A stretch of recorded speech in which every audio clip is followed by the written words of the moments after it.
Hello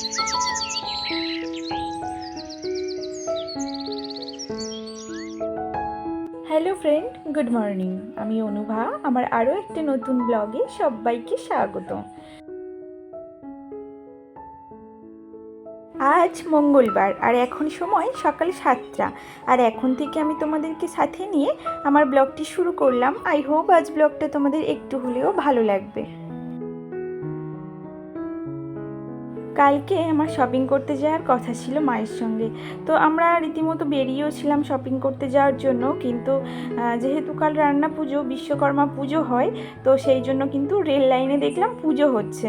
ওই জন্য ট্রেনটা বন্ধ ছিল, মানে অনেকক্ষণ টাইম বন্ধ ছিল। তো আমাদের গিয়েও বেকার কোনো লাভ হতো না, যার জন্য ফিরে এসেছিলাম। তো আজকেই যাব।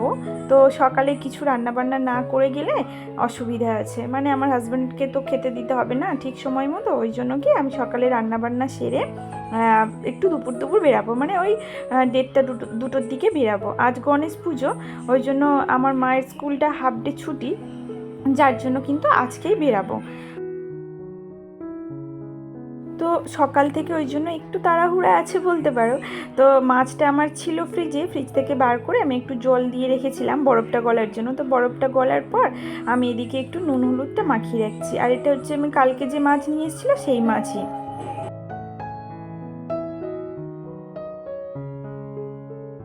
তো মাছটাকে বেশ কিছুক্ষণ নুন হলুদটা মাখিয়ে রেখে আমি এদিকে কিন্তু আনাজগুলো একটু কেটে নেব। আর আজকে রান্না করব আলু বেগুন দিয়ে মাছের ঝোল। আমি ভেবেছিলাম যে এটা সর্ষে বাটা দিয়ে করব, কিন্তু আমার হাজব্যান্ডকে কিন্তু সর্ষে বাটা খেতে বারণ করে দিয়েছে, যার জন্য কি সর্ষে বাটা দিয়ে করব না, ওই আলু বেগুন দিয়ে মাছটাকে ঝোল করব। আর মাছের মাথা ছিল, ওটাকে ওই কচুর ডাঁটা দিয়ে চচ্চড়ি করব। কচুর ডাঁটা তো নিয়ে এসেছিলো, তোমরা জানোই যে রান্না পুজোর দিন যেহেতু আমাদের কচুর ডাঁটা নেই, ওই জন্য করতে পারিনি। তো এটাকে ফ্রিজে রেখেছিলাম, তো আজকেই করব। আর আমি কখনো আগে কচুর ডাঁটা করিনি জানো, আজ এই ফার্স্ট টাইম করছি। মানে খেতে খুব ভালো লাগে, খেয়েছি, আমার শাশুড়ি মা দিয়েছিলেন, খেয়েছি। তো কচুর ডাঁটাটা কাটতে গিয়ে দেখছি আমার হাতগুলো পুরো কালো হয়ে গেছিলো, আর একটু একটু হাতটাও চুলকাচ্ছিল। তো আমি আমার শাশুড়ি মাকে আবার জিজ্ঞাসা করলাম যে কোনো অসুবিধা আছে কিনা, বললো না, ওটা একটু এরকম হয়। তো যাই হোক, দেখো কিন্তু আনাজ টানাজগুলো কেটে সব পরিষ্কার করে ধুয়ে ধায়ে নিয়ে আমি এদিকে মাছ ভাজাগুলোও করে নিচ্ছি। আর তোমরা তো জানো আমি কিন্তু সব রান্নাবান্নার জোগাড় একসঙ্গে করে নিয়েই তবে রান্নাটা বসাই। এতে আমার দেরি হোক আর যাই হোক, আমি এইভাবেই কিন্তু রান্না করতে অভ্যস্ত।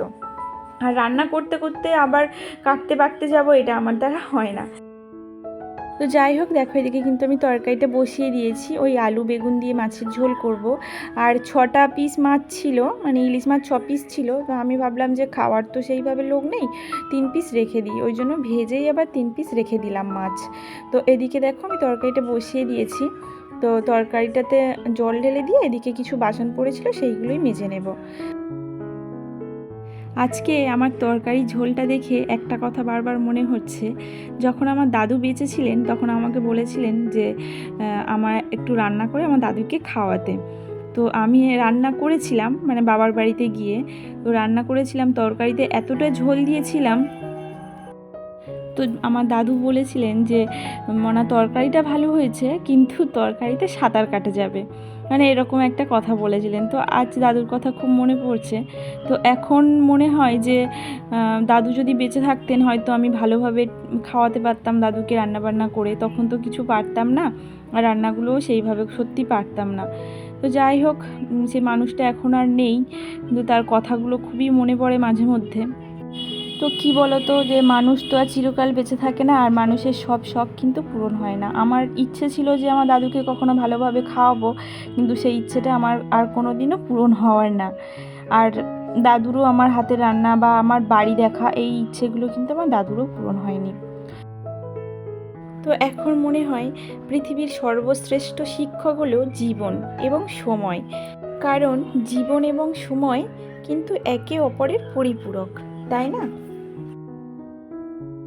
সময় মতো যদি আমি রান্নাবান্নাটা শিখে নিতে পারতাম, তাহলে হয়তো আমি দাদুকে ভালোভাবে রান্না করে খাওয়াতে পারতাম। তো সময়ে কিন্তু আমি শিখতে পারিনি, আর সময় মতো দাদুকে সেইভাবে খেতে দিতেও পারিনি। তো যাই হোক, এখন আর আফসোস করে তো কোনো লাভ নেই। তো তো এদিকে দেখো আমি কচুর ডাঁটাটাও কড়াইতে বসিয়ে দিয়েছি সেদ্ধ হতে, আর এই সাইডে ভাতও বসিয়ে দিয়েছিলাম। তো আমার দুটো একসঙ্গেই হয়ে গেছিলো, কচুর ডাঁটাটাও সেদ্ধ হয়ে গেছিলো আর ভাতটাও হয়ে গেছিলো। তো তারপর এদিকে কড়াইতে সামান্য তেল দিয়ে কালো জিরে ফোড়ন দিয়ে আর পেঁয়াজগুলো দিয়ে ভাজা ভাজা করে নিচ্ছি। আর পেঁয়াজের উপরে একটু নুন দিলে কী হয় বলো তো, তাড়াতাড়ি পেঁয়াজগুলো দেখবে কি সুন্দর নরম হয়ে যায়, যার জন্য পেঁয়াজের উপরে একটু হালকা নুন দিয়েছিলাম। দেওয়ার পর কচুর ডাঁটাগুলো, ওই সেদ্ধ করা কচুর ডাঁটাগুলো কিন্তু দিয়ে দিয়েছিলাম, দিয়ে একটু আবার একটু নুন দিয়েছিলাম, দিয়ে একটু নাড়াচাড়া দিয়ে ওর উপরে আদা জিরে কাঁচা লঙ্কা বাটনা, সেই বাটনাটা দিয়ে একটু ভালো করে নাড়াচাড়া করে নেবো, মানে ভালো করে কষিয়ে নেবো বলতে পারো। আর অনেকক্ষণ কষানোর পর না তারপর আমি হলুদ দিই, মানে তরকারিতে জল ঢালার আগে হলুদ দিই। তার আগে হলুদ দিলে কি হয়, তরকারিটা হচ্ছে ধরা লেগে যায়, মানে পুড়ে পুড়ে যায় আর কি, যার জন্য আমি জল ঢালার আগে হলুদটা দিয়ে ভালো করে একটু নাড়াচাড়া করে জল ঢেলে এদিকে ঢাকা চাপা দিয়ে দেবো। আর আমি একটু তাড়াহুড়া করছি, বুঝতেই পারছো যে আজ একটু বেরাবো, যার জন্য একটু তাড়াহুড়া করেই রান্নাবান্না করছি। তো এদিকে দেখো তরকারিটা জলটা অনেকটাই মানে শুষে নিয়েছে, নেওয়ার পর আমি এদিকে কিন্তু মাছের মাথাগুলো দিয়ে দিয়েছি। মাছের মাথা দুটো দিয়ে আমার তরকারিটাও রেডি হয়ে গেছে। তো আমি আমার শাশুড়ি মাকে একটু দিচ্ছি, কেন কি উনি যতবারই এটা রান্না করেন ততবারই কিন্তু আমাকে দেন। আর আমি যা রান্না করেছি খুব একটা খেতে ভালো হয়নি, সত্যি কথা, মানে আমি রান্না করেছি বলে আমি বলবো না যে খেতে ভালো হয়েছে, খুব একটা ভালো হয়নি, তবুও ওনাকে দিয়েছিলাম আর আমার জন্য আমি একটু বেড়ে নিয়েছিলাম। তো রান্নাবান্না কমপ্লিট হয়ে গেছে। আর এদিকে দেখো যে প্রচণ্ড বৃষ্টি হচ্ছে, আর আমার বৃষ্টিতে ভিজতে ভীষণ ভালো লাগে, কিন্তু শরীরের জন্য বৃষ্টিতে ভিজতে পারি না, আমার বৃষ্টি ভিজলেই শরীর খারাপ হয়, যার জন্য জানালা থেকে হাত বাড়িয়ে বাড়িয়ে বৃষ্টির জলটাকে নিয়ে একটু মুখে মাখছিলাম, মানে বৃষ্টির জলটাই উপভোগ করছিলাম বলতে পারো। আর তারপর এদিকে দেখো ঘরগুলো একটু মুছে নেবো, আজকে আর ঝাড় দিইনি ঘরগুলো, এমনি একটু মুছে নেব। পরিষ্কার আছে, একদমই পরিষ্কার, মানে রান্না পুজো গেছে বুঝতেই পারছো, সবই পরিষ্কার পরিচ্ছন্ন করা, যার জন্য কিন্তু ঝাড় দেওয়ার প্রয়োজন হয়নি। একটু শুকনো শুকনো করেই মুছে নেব, বাইরে প্রচুর বৃষ্টি হচ্ছে তো, যার জন্য একটু ঘরগুলো শুকনো শুকনো করেই মুছে নেব। এই ঘর মুছতে মুছতে তোমাদের সঙ্গে একটা কথা শেয়ার করি। আমার বাড়ির সামনে একটা নার্সিংহোম আছে, আর নার্সিংহোমের উপরে মানে নার্সিংহোমের মালিকরা থাকে, আর নিচে কিন্তু নার্সিংহোমটা। আর মালিকের দুটো বাচ্চা আছে, দুটো ছোট ছোট মেয়ে। আর ছোটো মেয়ে বলতে একজনের বয়স 7 বছর আর একজনের ওই 5 বছর। তো কাল রাত্রে 5 বছরের যে বাচ্চাটা না, ওদের ওই 3 তলার উপর থেকে একদম নিচে পড়ে গেছিলো। তো সকালে শুনলাম যে বাচ্চাটাকে অন্য মানে কলকাতার বড় নার্সিংহোমে নিয়ে যাওয়া হচ্ছে। কাল যখন নিচে পড়ে গেছে না, মাথা ফেটে পুরো একদম গল গল করে রক্ত বেরাচ্ছিল, আর ও পড়েছিল ওদের ড্রেনে, আর ওদের ড্রেনটা ছিল কিন্তু সিমেন্ট করা, যার জন্য পুরোপুরি মাথাটা ফেটে গেছে। তো বাচ্চাটাকে নিয়ে যাওয়া হয়েছে বড় নার্সিংহোমে, আর ভগবানের কাছে প্রার্থনা করি যেন খুব তাড়াতাড়ি সুস্থ হয়ে যায়, ছোট বাচ্চা তো। তো যাই হোক, ঘর দুয়ার মোছার পর কিন্তু আমি স্নান টান সেরে কিছু জামা কাপড় কেচেছিলাম, যেগুলো ঘরের মধ্যেই মেলতে হয়েছিল, কেন কি সিঁড়িপথের ভিতরে অলরেডি জামা কাপড় কিছু মেলা ছিল, আর বাইরে তো অসম্ভব বৃষ্টি হচ্ছিল, যার জন্য ভিতরে মেলে দিয়েছিলাম। আর তারপর রেডি হয়ে বেরিয়ে এসেছি। আর দেখো এদিকে প্রথমে এসেছি কিন্তু আমি শপিং মল থেকে কিছু টুকটাক কেনাকাটি করেছি, তো তোমাদের সঙ্গে অবশ্যই শেয়ার করব কি কিনেছি। তো কেনার পর এদিকে চলে এসেছিলাম কিন্তু ডায়মন্ড হারবারে নদী দেখতে, আর কি সুন্দর লাগছে দেখো, আর বর্ষাকালে নদীটা না পুরো জল থলতেই করছিল, এত ভালো লাগছিল।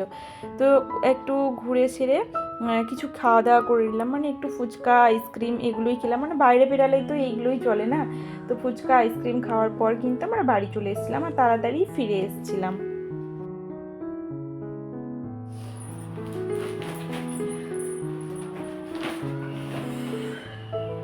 তো বন্ধুরা, যা যাগুলো কিনেছি সেইগুলোই তোমাদেরকে দেখাবো, তো এক এক করে দেখাই।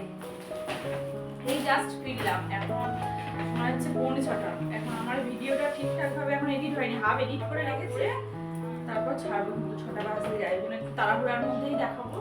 তো দেখে অবশ্যই কিন্তু কমেন্টস করো যে কেমন হয়েছে ড্রেসগুলো আর যা কিনেছি, ঠিক আছে? এই একটা ড্রেস, আর সবই কিন্তু মেয়ের জন্যই কিনেছি, আমার জন্য তেমন কিছু না। এই একটা ড্রেস, এর ভিতরে আবার কি বলতো, হাত আছে আর হাফ হাতা করলেও করতে পারে। এর প্রাইস হচ্ছে 199, মানে 200 টাকা মতো নিয়েছে। আর এই একটা এটা হচ্ছে প্লাজো, আর এর সঙ্গে এই ড্রেসটা নিয়েছিল, এটা ওর পছন্দ, যদিও আমার মা কারোরই পছন্দ হয়নি। এই যে এটার তার সঙ্গে এটা। আর এর প্লাজোটা নিয়েছে 300 টাকা, মানে 299। আর টপটা নিয়েছে 550। ওর পার্স এটা কেমন হয়েছে বলো? এটা তো বেশ ভালোই দেখতে। ও এটা নিয়েছে 100 টাকা। আর এটা বেশ সুন্দর। আর এর প্রাইস হচ্ছে 120 টাকা। সবগুলোই মল থেকে নেওয়া, কিন্তু এই ড্রেসটা মানে একটা স্টেশনের উপর দোকান ছিল, ওখান থেকেই নেওয়া। আর বলতে পারো এই ড্রেসটাই সব থেকে বেশি পছন্দসই হয়েছে। এটা পুরোপুরি খুলছি না, ঠিক আছে, এমনি করেই দেখাচ্ছে। এরকমই ড্রেসটা হয়েছে, তোমরা দেখতে পাচ্ছ কিনা ঠিক বুঝতে পারছি না। তো দেখো এই যে এই ড্রেস দেখতে বেশ ভালো হয়েছে। তো সবগুলোই কিন্তু মেয়ের, তোমার জন্য কিছু কেনা হয়নি। আর এইটা দেখাই শেষটা, যেটা এর মধ্যে দেখে নিয়েছি। এই যে দেখো, এটা হচ্ছে জুসার, মানে লেবুর রস করা যাবে, বা এমনি তোমার পটলের দানা ছাড়ানো যায়, উচ্ছের দানা ছাড়ানো যায় এইটা দিয়ে। তো এটা ট্রেনের মধ্যে দেখি 20 টাকা করে বিক্রি হচ্ছিল, তো এটা নিয়ে নিলাম। তো এই হলো পুজোর শপিংটা টুকটুক করে করতে শুরু করেছি। তো এখনো বাকি আছে মোটামুটি করলাম, তো সেটাই তোমাদেরকে দেখালাম। তো অবশ্যই কিন্তু কমেন্টস করো যে কেমন হয়েছে। তো আজ এই পর্যন্ত।